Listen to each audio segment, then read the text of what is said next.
On a donné des compostières aux gens sans leur apprendre le fonctionnement de celle-ci. On pense qu'on met tout dedans comme ça sans réfléchir et que ça va marcher tout seul. Ce n'est pas vrai.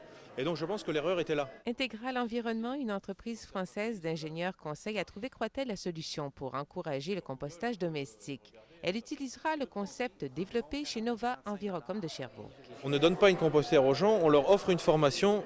Ils partent avec la compostière. Derrière, il y a une ligne de téléphone mise à disposition s'il y a des questions. Si les gens n'arrivent pas, ça ne marche pas. Une ligne de service en fait.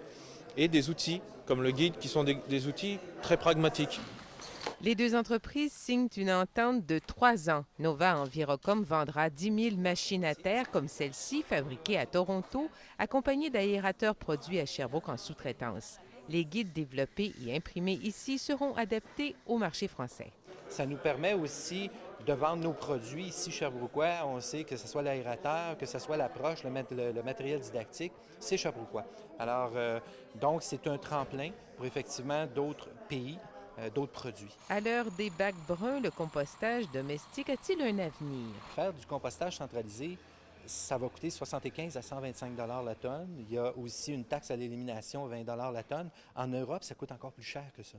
Alors, si vous faites du compostage domestique à Rièrcourt, ça coûte 5 la tonne. L'intérêt du compostage domestique, d'abord, c'est qu'on n'a pas de coût de transport et donc un bilan carbone très positif. Si on fait le compost chez nous, on peut utiliser ce compost-là pour nos propres besoins par la suite.